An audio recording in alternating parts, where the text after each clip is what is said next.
Hey, what's up? Welcome to Mix in America. I have my cousin joining me today, Kellen Axen. We actually kind of look alike, so we get confused for each other sometimes. That happens. But like me, he is also mixed. We have our moms are sisters, so both have a black mom. Both of us have white dads. So we were talking the other day, me and Kellen, about our experiences, some things that were similar, some things that were different. And I thought it'd be a cool idea to have him on the podcast and get his perspective a little bit as well, too. So first of all, Kellen, if you want to give us like a quick 20 seconds, introduce yourself, tell us a little bit about who you are, where you're from, and what you do for a living. Yeah. I think, thanks for having me on, Josh. I think the running joke is that only one of us needs to show up to any of the family holidays. So we should just like stagger our times. Given that not even our own family doesn't always know how to tell us apart. As Josh mentioned, we're cousins. I'm also mixed. I grew up in Illinois, so while Josh is passionate about Minnesota sports teams, I'm passionate about Chicago sports teams. That's really the main difference between the two of us. Since then, I've actually moved back up to Minnesota, so we're a lot closer now geographically, and I work for Target in their marketing department. I appreciate you growing up near Chicago because I feel like the 90s Bulls means more to me because of you and because we went to Chicago. And I know everybody that grew up in the 90s loved the Bulls and everybody loved Michael Jordan and all that stuff. But I feel like I got a little more like claim to them. I didn't grow up in Chicago, but I was always there. My cousin was there. So I feel like I claim a little bit more of those 90s Chicago Bulls, especially since the Timberwolves were really bad in the 90s. Not that they're any better now, but I definitely enjoy cheering for the Bulls, and I like having that excuse. Yeah, and I have you to thank because when I did make the move back up to Minnesota, my transition was easier because, I'm familiar with a lot of people who were already Minnesota sports fans. There's a lot of the terribleness of Minnesota sports echoes a lot of the terribleness of like the Cubs that I had growing up with in the 90s. So it was kind of like, hey, we're kind of and we can all agree to hate the Packers. So yeah, that was nice because we do argue about Vikings and Bears, but we all hate the Packers. So all right, so let's get on topic a little bit. We did grow up with similar experiences. I think racially, I think because our moms are sisters, so we literally grew up in the same family. I talked to people about how diverse our family was. We have black cousins, white cousins, every shade in between, right? All of us. So we did grow up similar, but maybe your perspective, because I don't think we usually talked about this a whole lot growing up, but like, what was your perspective on race, on, your mom being black, your dad being white? What do you think of, I guess, the household or the family that you grew up in? I have to confess, I'm a listener since episode 1 here. So I think I would encourage anyone who's following along here to maybe even if they haven't checked out some of those episodes, check those out because I would echo a lot of the same sort of things that you had growing up. I think listening along, I was like, oh my goodness, yes, that's exactly what it was like. And I feel like you did a really good job articulating some of that in ways that I maybe hadn't even put together in my own head. But I think the best example is the one where you're mentioning like the Christmas Eve, Christmas Day, right? Like on Christmas Eve, Santa was black, and on Christmas Day, Santa was white. And that was my experience for sure as well. I think it was sort of like my childhood encapsulated in a nutshell every year, right? Where being biracial, you are forced to see different cultures and understand the rules of different cultures as you move back and forth between those different cultures, and sometimes within the span of just a few hours, right? Where, like I appreciate all of the aspects of that I got from both of my parents, but like on Christmas Eve, there was no set time, there was no schedule. People came and they went, and people who we didn't know came, and like it was the more the merrier, and everyone was somehow talking at once, and no one was listening, and everyone was talking, and it was people were fighting and then making up. It was great, and I love that. And then on Christmas Day, like everything's punctual, everything happens on time. There's one conversation across the whole family that like ebbs and flows, and that was great too. Like so I think that was my experience was really about kind of learning to navigate those two cultures, and just enjoying both and like the unique aspects of each. Yeah, I think it is a cool, like we got a peek into different worlds where, and I'm learning this more and more because that our upbringing was different, that not everybody grew up like that. Like that's what we know, so that seems normal.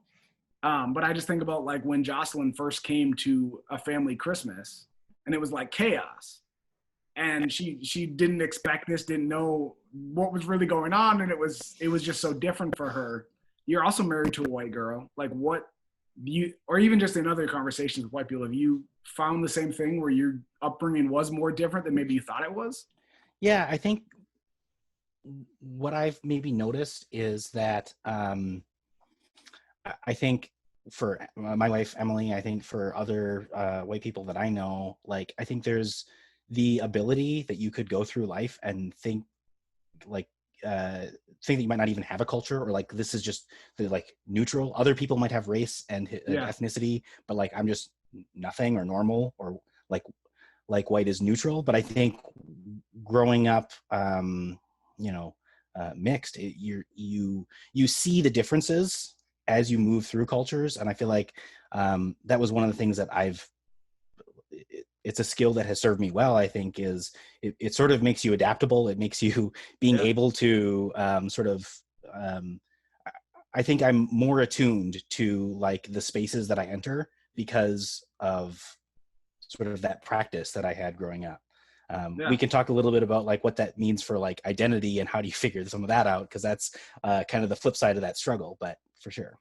Yeah, I want to get to that a little bit because we talked about that the last time we talked. When we had a conversation the other day, identity obviously was a big thing, and we talked about you went to high school in Sioux Falls, South Dakota, Sioux Falls Christian, right?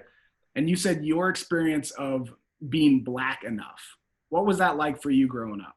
Yeah, I think this is another one of those things where I think you put it really well, which is that moment when you go from realizing, like, from being both Black and white to being only half Black. That was definitely something that I felt, especially through like my high school and then even into college years, of just like, you know, I wasn't like I got really caught up into like what does it mean, like what does it mean to like be Black, and can I claim that for myself or not, and I felt like that nervous pressure, even I guess I think even back into elementary school when you're filling out a form, right, and they're like pick a race, and I'm like, oh, I like I'd start sweating, like I'm like it's not, none of this doesn't reflect me. Like, this doesn't reflect who I am.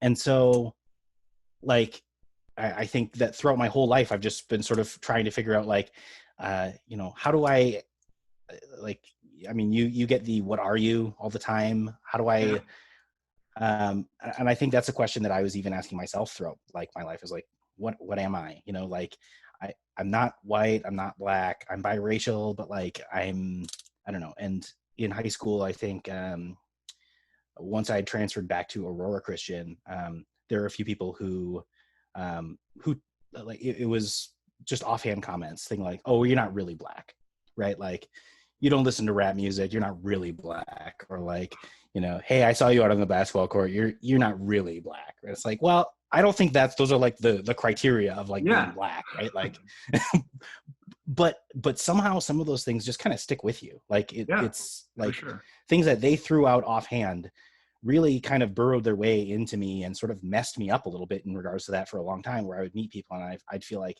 I almost have to like be like, you know, I'm half Black, or like I have to like justify like what I look like to try and like, I don't know, tell people, you know, who I am or where I'm coming from.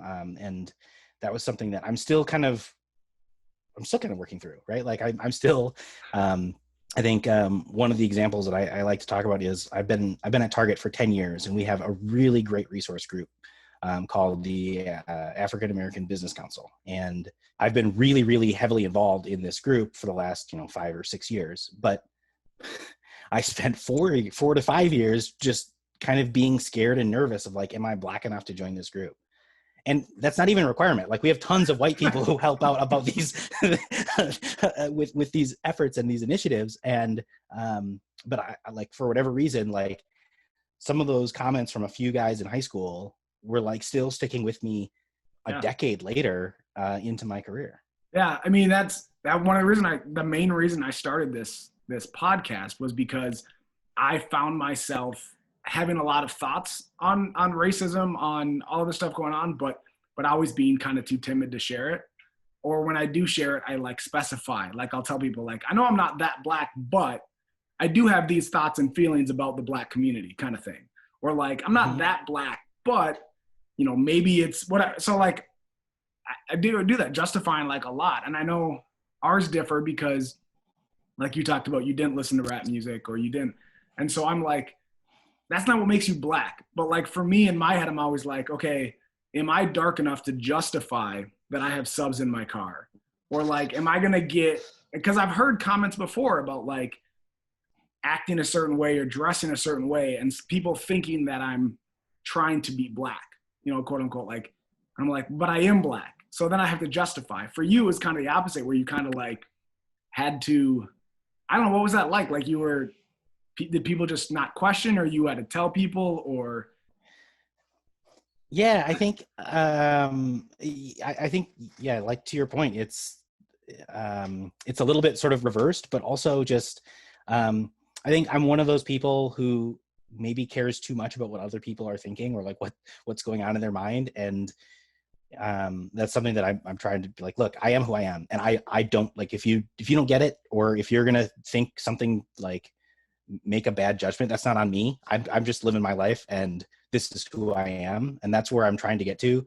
But I think still in some part of my head, I'm like, oh, I don't want them to think that I'm thinking this, or that I'm a white guy who's pretending to, or like a tan guy who's trying like, and so I'm constantly like, or I've been constantly like running through, like trying to, I feel like I need to clarify this so that someone doesn't get the wrong impression.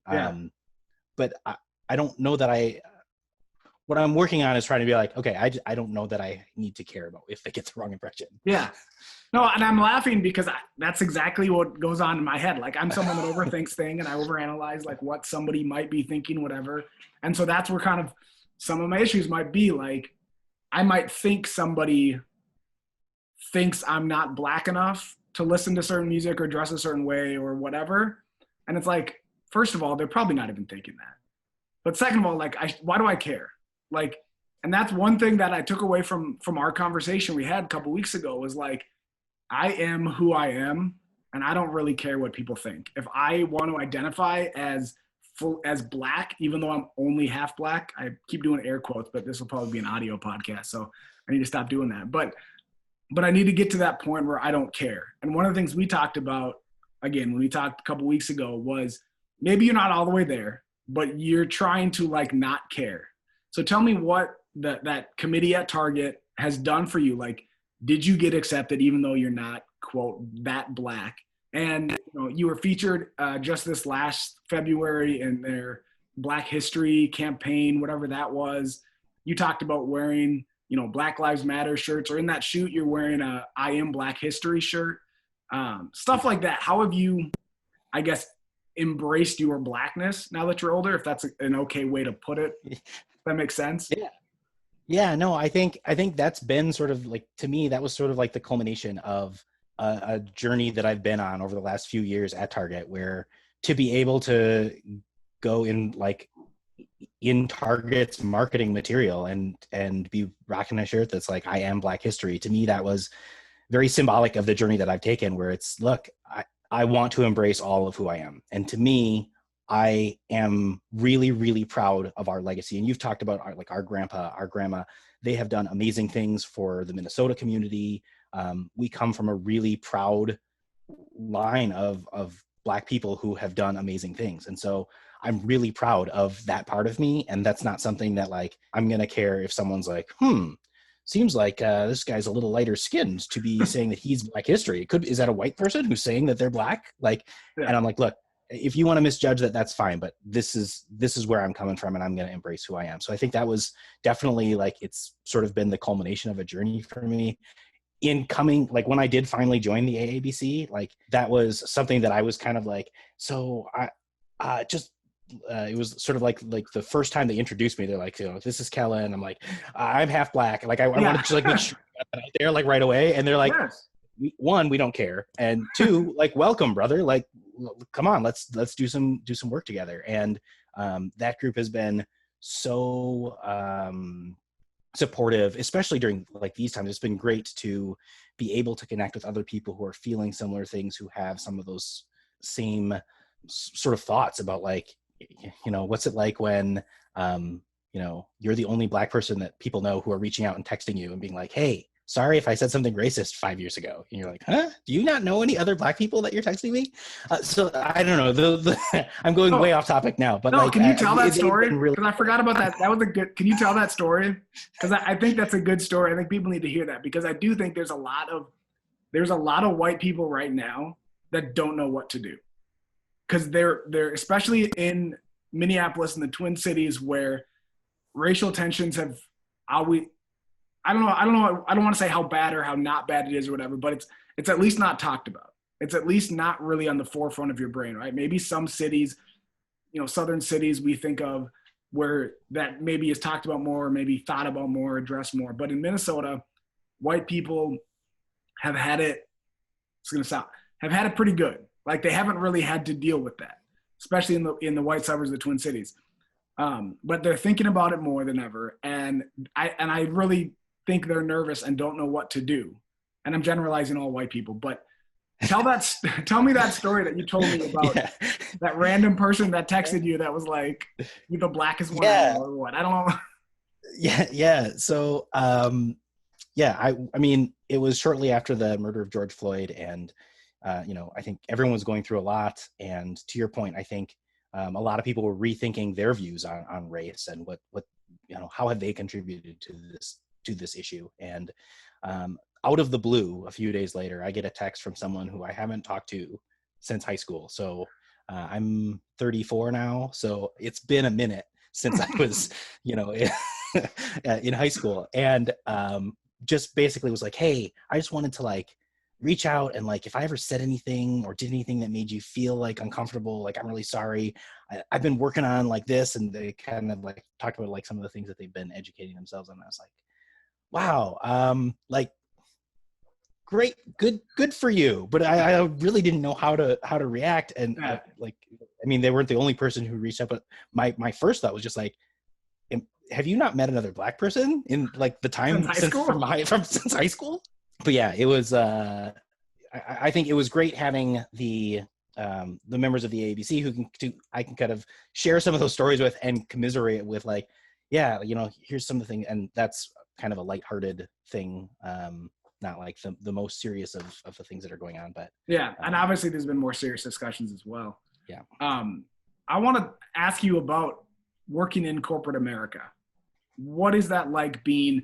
We can talk about being black, but also being half black. Is there a challenge with that? Or I think I will say, so in working for Target, I've been pretty proud of a lot of the ways that Target has handled some of the recent situations, and some of the ways that they've been handling a lot of this. So that's been pretty nice. But I think a part of that is also Target recognizing where they're falling short, and Target's been pretty upfront, at least internally, with like, okay, here's some of these gaps that we have.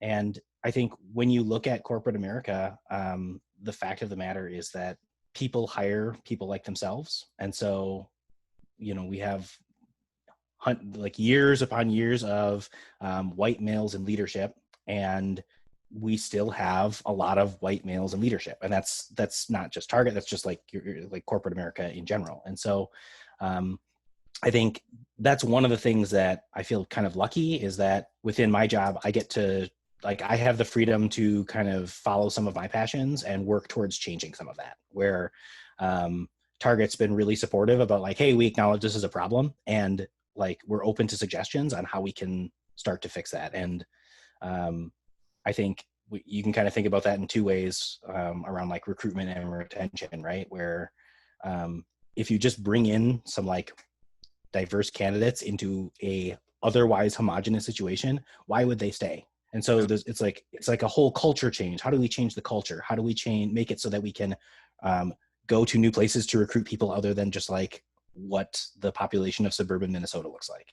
So I think there's a lot of things that we're trying to do to shift some of that. But I think at the very least, I think recent events have gotten people talking and identifying the issues. So we can at least be like, hey, it's not right that like the upper levels of leadership doesn't look like the population as a whole.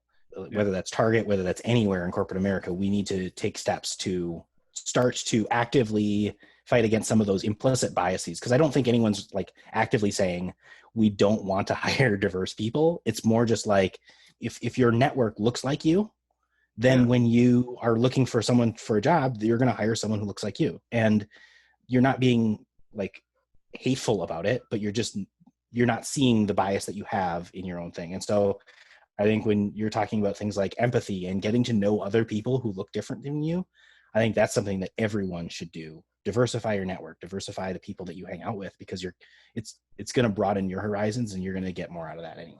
Yeah, no, that's good. I should have been taking notes. I'll have to listen back. That was some good stuff though. Real quick. I want you to just solve racism in America real quick.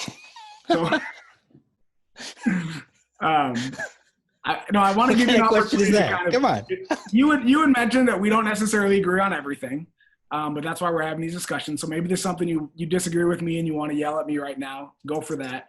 But take some time and like, is there any thought in your head right now? Anything that you're like, man, not that all the millions of people that listen to my podcast are going to hear, but like, what are some things that you want to get off your chest that you want to be like, this is what people need to hear?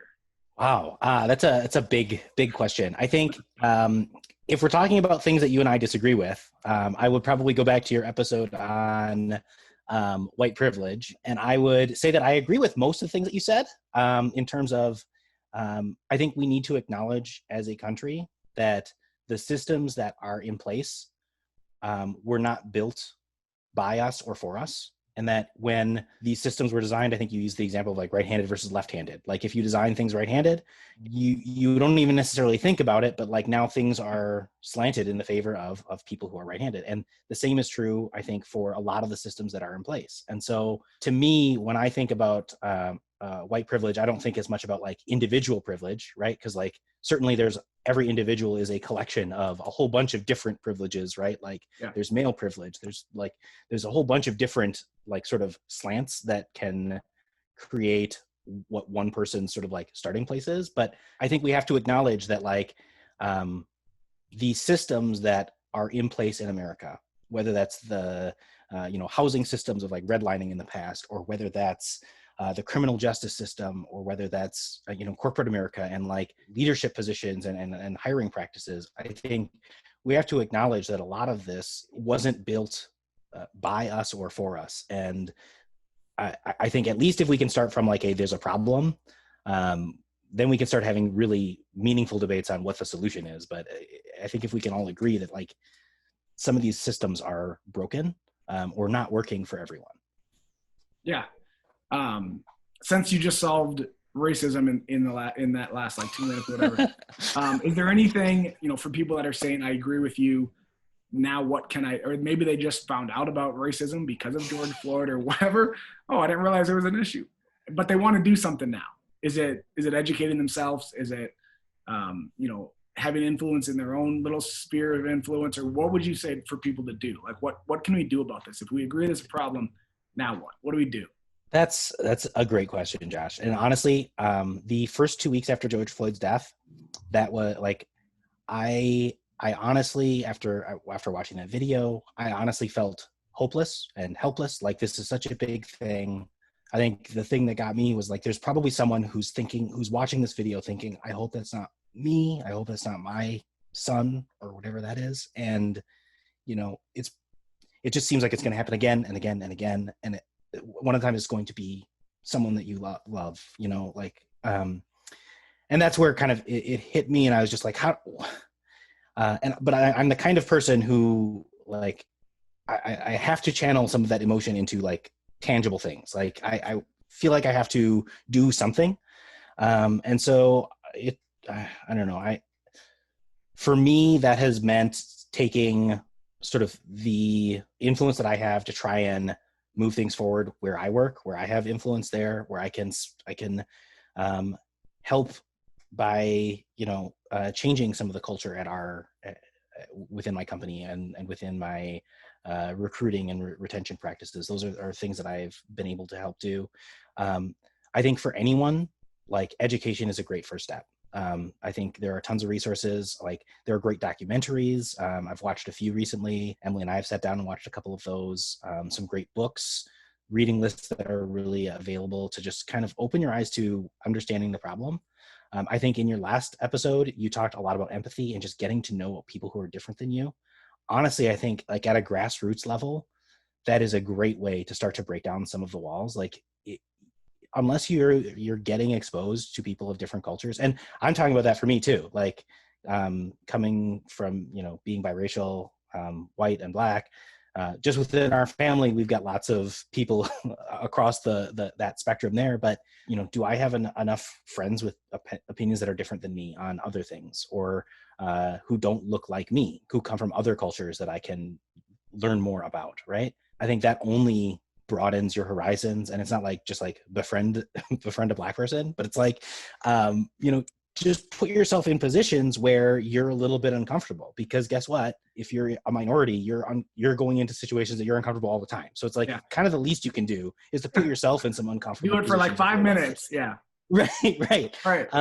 And then from there, I think, like, follow your passions. So, like, as you go through that education process, there are going to be things that stick out to you as like, this is wrong, and I want to be able to do something. And then there's a ton of great organizations that are dedicated already to addressing some of those, and you can kind of volunteer time, money, whatever you can give to say, okay, this is something that I care about because I've seen it, because now I'm like, I know someone who this is affecting, and this matters to them. And I think that spurs some of that passion that then I think can start to change things. Yeah, no, that's good. Thank you for joining me in this conversation. I want to thank all of you guys that have been listening to this episode, and those that have listened to other ones before. Really appreciate it. Next week, I'm going to talk about Colin Kaepernick and the NFL and kneeling. Now that sports are back, kneeling during the anthem is a big conversation topic again, maybe bigger than it's ever been. So I want to address that. So if you want to hear what I got to say about that topic, then join me next Monday for episode 11 of Mixed in America.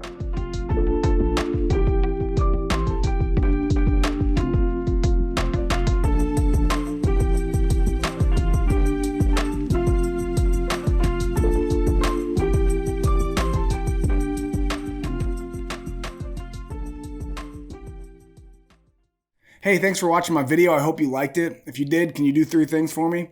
Can you like the video, subscribe to my channel, and tell your friends?